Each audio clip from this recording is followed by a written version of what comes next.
Rupert, following up on what you were just saying, you used the word eternal in association with awareness. And I was having a conversation with a friend just a couple of nights ago regarding this. And for myself, I do not know that to be so. From my experience, I affirm that there always has been awareness in my knowingness. I have yet to experience an end to it. So for me, the continuity of awareness after the dissolution of the seeming matter is a supposition. There's also another supposition, which is that the awareness that is appearing through your eyes is the very same awareness that is appearing through mine. So I'm wondering if you could speak to those two, for me, they're suppositions, but what I'd like you to share, how perhaps they might be seen to be more than suppositions.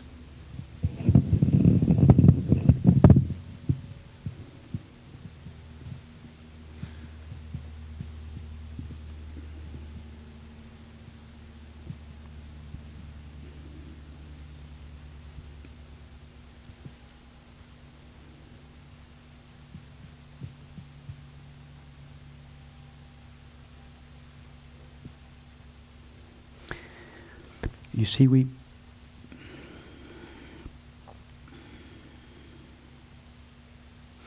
think that the idea that awareness is ever present is only an idea, because because we believe that we really experience the coming and going of ourself and objects, that everything we experience comes and goes. In reference to that belief, we think, the possibility that awareness doesn't come and go, it's a possibility, I'm open to it, but I don't know it. But the reason we feel we don't know it is because, without realizing it, we are convinced that we experience objects that come and go. In reference to that belief, the idea that awareness is ever present is just a remote possibility that we feel we don't and can't know. In other words, we are starting with the belief that what I am comes and goes. Even the idea awareness is ever present is itself said as a concession to the belief that awareness comes and goes. And we say, no, awareness doesn't come and go.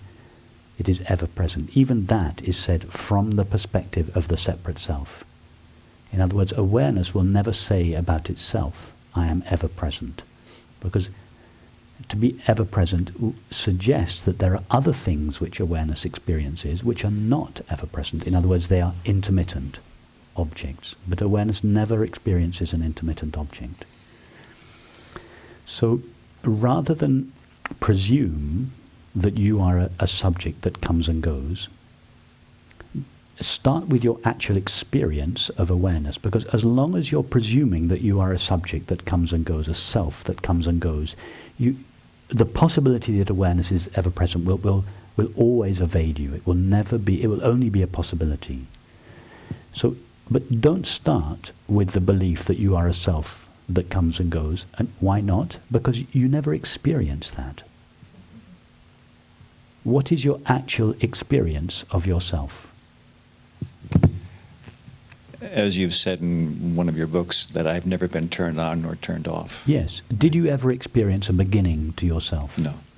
Or an end? No. Or an evolution? No. No. So why presume that there is such a thing as an awareness that comes and goes? Why even make that presumption? I'm not trying to be oppositional, but I would want to ask why not, because as you're actually... Why not? Because it's not your experience. That's the answer. Why would you not make... Why do you not presume that pink elephants exist? You don't believe in pink elephants, do you? No. Why not? Because they're not your experience. So just use exactly the same simple logic. Why do you believe in an awareness that comes and goes, when, by your own admission, and quite rightly so, you have never experienced the coming and going of yourself. Why believe in such an entity?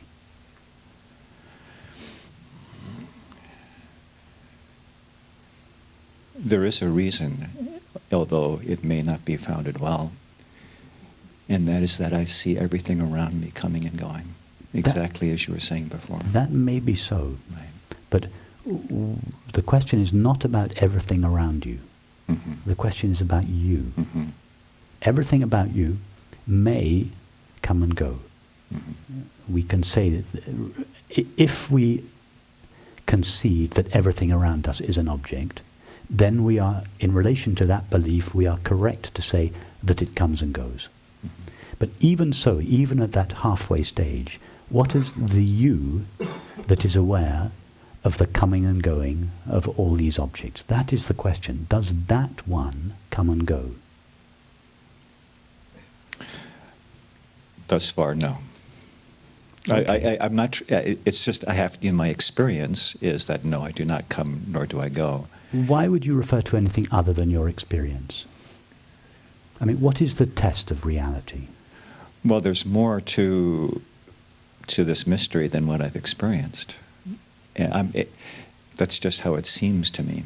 And Okay, well, let's just, and we're going to need to speculate a little bit here, but you've never experienced the coming and going of awareness.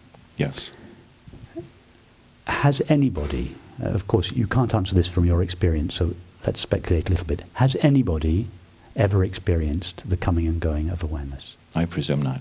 No. Would it even be possible to experience the coming and going of awareness? No, because there'd have to be the experiencing of that. Perfect. So not only has nobody, not just the 7 billion of us that are around now, but the millions of us, the billions of us that have ever existed, relatively speaking, nobody has ever once, for a fraction of a second, witnessed the disappearance or the appearance of awareness. And as you quite rightly say, not only have we never done so, but we could never do so. I see that this Why morning, right? is it that the founding belief of our world culture, the founding belief of our world culture is the idea that I was born, evolve, and will die? Every other belief we have in our culture is dependent upon that single belief, and yet nobody has ever experienced the disappearance of themselves. Why don't we take as the founding principle of our culture our actual experience, which is that what I am remains ever present? And we build up ideas, concepts, etc. on top of that understanding. Why? Because it is our simple, direct, intimate experience.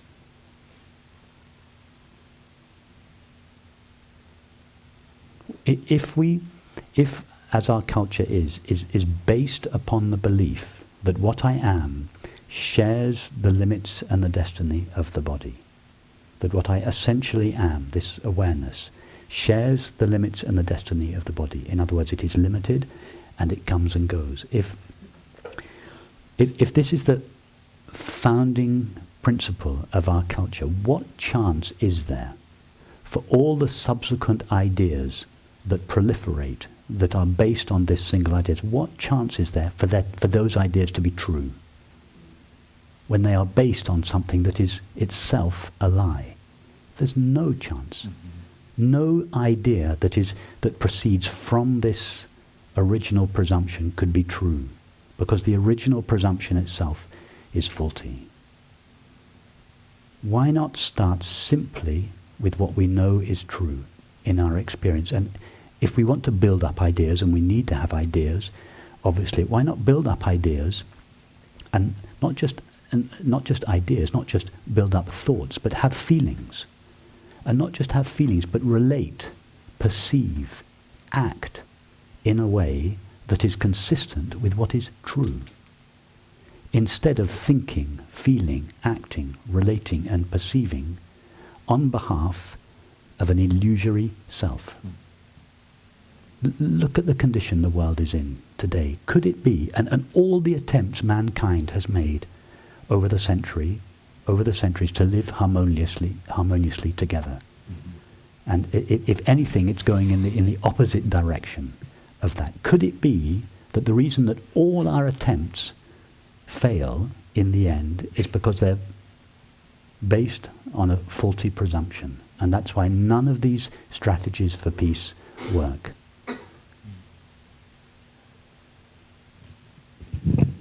Could it be that as a culture, only if we start with reality, start what is really true, and proceed from there, so that all our ideas, all our feelings, the way we act, the way we relate to one another, the way we perceive, proceeds from this understanding?